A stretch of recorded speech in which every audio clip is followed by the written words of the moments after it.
रायगड जिल्ह्यातील मुस्लिम समाजाच्या फायरब्रँड नेत्या व रायगड जिल्हा मुस्लिम समाजाची पहिली महिला अशी असेल की जिने अनेक संघटनांची पदे भूषवली असून महाराष्ट्र मुस्लिम पुरोगामी समाजाच्या माजी संपर्क प्रमुख ते उद्धव बाळासाहेब ठाकरे पक्षाच्या कर्जत खालापूर विधानसभा अध्यक्षा, अल्पसंख्याक सेल रायगड जिल्हा माजी अध्यक्षा, महाराष्ट्र मुस्लिम फ्रंटच्या महाराष्ट्र कोकण डिव्हिजन अध्यक्षा, ठाणे जिल्हा एकता मंचच्या रायगड जिल्हा अध्यक्षा, जयबुनिशा महिला बचत गटाच्या संस्थापक अध्यक्षा, राधिका बचत गटाच्या अध्यक्षा असा प्रवास करत असताना जयबुनिशा शेख यांच्या खांद्यावर आता एक नवीन जबाबदारी आलेली आहे। राष्ट्रवादी काँग्रेस पक्षाच्या महाराष्ट्र राज्याच्या अल्पसंख्याक विभागाच्या महासचिवपदी आता त्यांची निवड झालेली आहे। जयबुनिशा शेख यांची जबाबदारी आता वाढलेली असल्याचे दिसून येत आहे। इतर पदे सांभाळत असताना मनामध्ये कोणतेही दडपण न ठेवता त्यांनी पदे सांभाळली असून हे पदसुद्धा योग्य प्रकारे सांभाळतील असा विश्वास ठाणे जिल्हा एकता मंचचे संस्थापक अध्यक्ष अब्बासभाई शेख व त्यांच्या सहकार्यांनी दर्शवला आहे। शरद पवार राष्ट्रवादी काँग्रेसच्या खोपोली शहर अध्यक्षा सुवर्णा मोरे यांनी देखील जयबुनिशा शेख यांना या पदाबद्दल विशेष अशा शुभेच्छा दिल्या।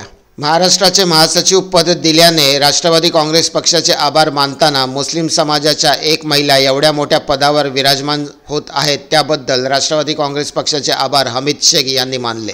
जयबुनिशा शेख यांना महाराष्ट्र राज्य अल्पसंख्याक विभागाच्या महासचिव हे पद दिलेलं आहे। फक्त मी आमच्या पक्षाचे आभार मानतो। या मागच्या बातमीमध्ये तुम्हीच विचारलं होतं का गेले 2-3 महिने निघून गेलेले आहेत तरी इथे तुम्हाला कुठलंही पद दिलेलं नाही आहे पक्षाने, याच्यात काय आहे म्हणजे का पक्ष पद देत नाही, तर याचं मी तुम्हाला उत्तर दिलं तो वेळ आल्यावर मी तुम्हाला सांगलच, परंतु आता ती वेळ आलेली आहे। कारण जयबुनिशा शेख ही एक मुस्लिम समाजाची नेता असून त्यांच्याकडे अनेक पदं आहेत। त्या पहिले म्हणजे महाराष्ट्र पुरोगामी मुस्लिम संघटनेच्या माझ्या संपर्क प्रमुख आहेत। आता महाराष्ट्र मुस्लिम फ्रंटच्या महाराष्ट्राच्या डिव्हिजनच्या अध्यक्ष आहेत। ठाणे जिल्हा एकता मंचच्या त्या रायगड जिल्हा अध्यक्ष आहेत। जयबुनिशा महिला बचत गटाच्या त्या संस्थापक अध्यक्ष आहेत। याच्यामुळं प्रश्न हा उद्भवत होता का जयबुनिशा शेख यांना जिल्ह्यावर ठेवायच्या का महाराष्ट्र लेवलला न्यायच्या, परंतु आमच्या पक्षातले असे काही नेते होते का ताईंना चांगलं पद द्या, कारण एक मुस्लिम समाजाचा चेहरा आहे आणि तो चेहरा म्हणजे आमच्यापेक्षा कुठेतरी मागे राहील असं न म्हणजे व्हायला नाही पाहिजे। त्याच्यासाठी बराचसाच विचार चालला होता। सुवर्णाताईंनी तिकडून बरेचसे एक गावची नेता आहे ती त्याही जोर लावला होता। तिकडून माझं गाव कर्जत असल्यामुळं ठोकरे साहेबांनी जोर लावला होता। माधवी जोशींनी मुलीची भूमिका बजावली होती। नरेश जोशींनी पण बरीचशी अशी म्हणजे नेत्यांचं हे होतं, मग त्याच्यात थोडं हे चाललं होतं, डिस्कशन चाललं होतं का आता यांना पद द्यायचं कुठलं, आणि आम्ही आमच्या भूमिकेत होतो का जे तुम्ही निर्णय घ्याल तो आम्हाला मान्य असेल।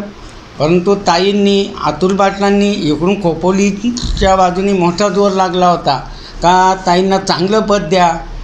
मग मी काल ते असं करता करता अनेक दिवस निघून गेलं आणि काल ती वेळ आली आणि जयबुनिशा शेख यांना म्हणजे माधवी जोशी, सुवर्णाताई, टोकरे साहेब, नरेश जोशी यांच्या आग्रहास्त जे पद त्यांना पाहिजे होतं त्याही जसं त्यांच्या मनाची इच्छा होती, आमची तर इच्छा असणारच कारण आम्हाला पद चांगलंच भेटायला पाहिजे, पण ते आपलीच इच्छा असायला पाहिजे असं नसतं। परंतु आपल्यापाठी काम करणाऱ्या लोकांची काय इच्छा आहे याची आम्हाला बघत होतं का आमच्या मागं किती लोकांचा सपोर्ट आहे। परंतु खरोखरच एक खोपोलीची मुलगी म्हणून सुवर्णाताईंनी चांगलं त्यात म्हणजे एक रोल केलेला होता। आणि काल दिनांक 28 तारखेला आमच्या पक्षाचे महाराष्ट्राचे अध्यक्ष जावेद हबीब साहेब काल नेरुल इथे एका कार्यक्रमासाठी आले होते आणि तिथे आम्हाला ते बोलून घेतले। तर आमच्यासाठी तिथे आपल्या महाराष्ट्र कमिटीचे सदस्य नरेश जोशी, मावळ निरीक्षक माधवीताई जोशी, रायगड जिल्हाध्यक्ष सुरेशदादा टोकरे आणि जयबुनीसाचे एक मी स्वतः अनेक म्हणजे आमचे पदाधिकारी होते, ते सर्व तिथं उपस्थित होते आणि त्यांनी जयबुनीसा शेख यांना महासचिव हे पद महाराष्ट्राचं डिक्लेअर केलं आणि ते नियुक्तीपत्र देऊन पुढील कामासाठी ते शुभेच्छा दिल्या. सर्वप्रथम जयबुनीसा अमित शेख यांना महाराष्ट्र महासचिव अल्पसंख्याक विभागाचं जे महासचिव पद भेटलेलं आहे त्याबद्दल मी त्यांचे अभिनंदन करते की खोपोलीमध्ये महाराष्ट्र लेवलचं पद आलेलं आहे आणि त्यांचं कामही चांगलं आहे. आज राष्ट्रवादी काँग्रेस पार्टीला कुठेतरी नवीन पॉझिटिव्ह एनर्जी आलेली आहे आणि आम्ही ताईंना सांगितलेलं की ताई पक्षाचं एक पद आम्ही निश्चितच तुम्हाला आमच्याकडनं देण्यासाठी आम्ही प्रयत्नशील राहू आणि आज ताईंना पद भेटलेलं आहे तरी ताईंना आमच्याकडनं शुभेच्छा आहेत.